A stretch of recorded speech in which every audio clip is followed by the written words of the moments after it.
और इसी बीच एक बड़ी खबर आ रही है। खजुराहो सीट पर फॉरवर्ड ब्लॉक को समर्थन, कांग्रेस से समर्थन देने का ऐलान किया है। फॉरवर्ड ब्लॉक के आरबी प्रजापति को समर्थन दिया है। आईएनडीआईए गठबंधन के संयुक्त प्रत्याशी होंगे आरबी प्रजापति। समाजवादी पार्टी के प्रत्याशी का नामांकन रद्द हो गया था, जिसके बाद कांग्रेस की तरफ से यह फैसला लिया गया था कि वहां पर जो स्थानीय पार्टी चुनाव लड़ रही है उनमें से ही किसी को समर्थन दिया जाएगा। और अब यह तय हो गया है कि फॉरवर्ड ब्लॉक को समर्थन देगी कांग्रेस। खजुराहो में फॉरवर्ड ब्लॉक के प्रत्याशी हैं आरबी प्रजापति, तो ये संयुक्त रूप से अब आईएनडीआईए गठबंधन के प्रत्याशी होंगे आरबी प्रजापति, जिनको कांग्रेस और समाजवादी पार्टी दोनों ही सपोर्ट करेंगी। समाजवादी पार्टी की जो प्रत्याशी थी मीरा यादव, उनका नॉमिनेशन रद्द हो गया था, जिसके बाद ये बड़ा फैसला लिया गया है। जी मीडिया संवाददाता रवि त्रिपाठी हमारे साथ जुड़ गए हैं। रवि, समाजवादी पार्टी और कांग्रेस दोनों की सहमति से ही ये फैसला लिया गया है कि फॉरवर्ड ब्लॉक को समर्थन दिया जाएगा खजुराहो में?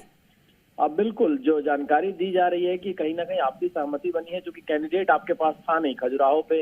अब वॉक ओवर नहीं देना चाहती थी कांग्रेस और समाजवादी पार्टी, क्योंकि ये समाजवादी पार्टी के खाते में सीट दी गई थी। तो वैसी स्थिति में चूंकि फॉरवर्ड ब्लॉक भी इंडिया गठबंधन का एक अलायंस पार्टनर है। अगर आप बात करें तो केरल में गठबंधन में भी है और वहाँ सांसद भी हैं फॉरवर्ड ब्लॉक के। तो उस लिहाज से अगर देखा जाए तो कहीं ना कहीं आपसी सहमति बनाकर समाजवादी पार्टी से बात कर वॉक ओवर देने के बजाय फॉरवर्ड ब्लॉक का जो कैंडिडेट है उसको समर्थन देने का फैसला किया है समाजवादी पार्टी ने और कांग्रेस पार्टी दोनों ने मिलकर।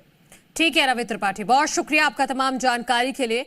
तो खजुराहो सीट पर दरअसल समाजवादी पार्टी के खाते में आई थी आईएनडीआईए गठबंधन के तहत। मीरा यादव को यहां से समाजवादी पार्टी ने खड़ा किया था, लेकिन जो उनका नॉमिनेशन फॉर्म था वो रिजेक्ट हो गया, जिसके बाद और तारीख भी निकल गई थी नॉमिनेशन फाइल करने की। तो यही वजह है कि कोई प्रत्याशी बचा नहीं था। उसके बाद कांग्रेस ने यह तय किया कि वहीं से जो स्थानीय पार्टी खड़ी हुई है, जो अलग अलग पार्टियों से उम्मीदवार है, उन्हीं में से किसी को सपोर्ट किया जाएगा दोनों ही दलों की तरफ से। और अब यह फाइनल हुआ है कि जो फॉरवर्ड ब्लॉक के जो प्रत्याशी हैं आरबी प्रजापति, उनको समाजवादी पार्टी और कांग्रेस दोनों मिलकर समर्थन करेंगे। यानी कि आईएनडीआईए गठबंधन के संयुक्त प्रत्याशी अब आरबी प्रजापति को बनाया गया है और इन्हीं के पक्ष में अब खजुराहो सीट पर प्रचार प्रसार करती हुई नजर आएंगी कांग्रेस और समाजवादी पार्टी।